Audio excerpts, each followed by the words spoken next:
Name one benefit that a man gets in marriage that he wouldn't get in a regular relationship. I think men benefit more from marriage than women, so I don't know. That's 100% wrong. Really? Yeah, that's wrong. Well, it's simple. Okay, name one thing that a man gets a benefit from marrying that he can't get in a regular relationship. True.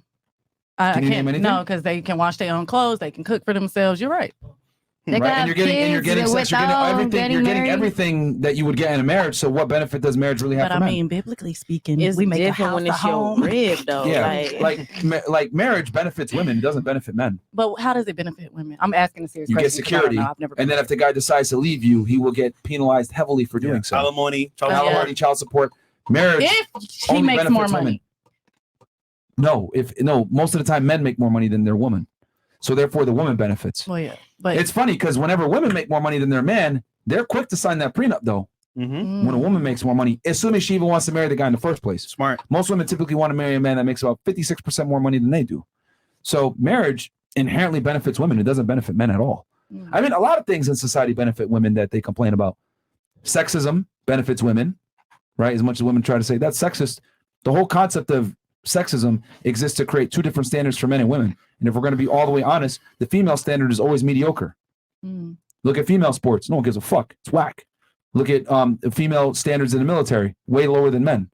Female standards when it comes to joining in law enforcement or joining anything else, especially when there's physicality involved, it's always watered down to let women in. So who benefits from the kids? Both. Oh, okay, because I about to say. But you can have kids without marriage.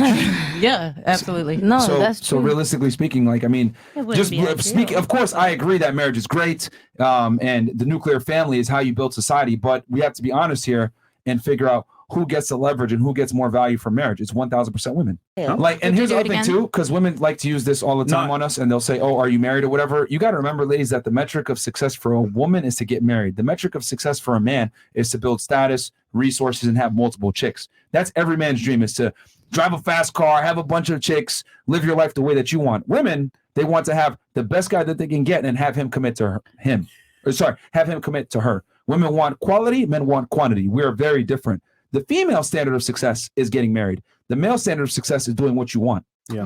So do you think that statistically, based off numbers, men are catch? I think men are the prize, not women. I agree.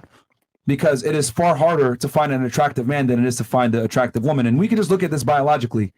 Who has more requirements of the opposite gender?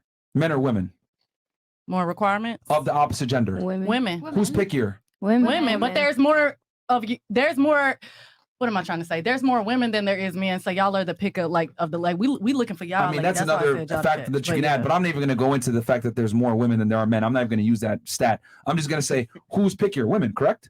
So therefore, if you're pickier, you have higher standards, correct? Would it be fair to say that only a minority of men check off all the boxes that women are picky about? Height, strength, income, competence, confidence, being attractive, being charming, having nice teeth, all this other bullshit that women want, good dresser. Would it be fair to say that only a fraction of men have these things? About the opposite. Okay, now is it easy to please a man?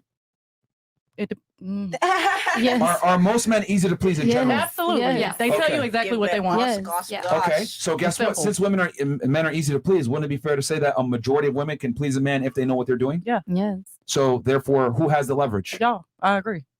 I don't know about nobody else. Because we live in a world where women tend to say, "Oh, I'm the prize," and I argue actually not. Once a man reaches a certain level, it's the man, because there's less attractive men than there are attractive women, and that's by women's own doing by being picky.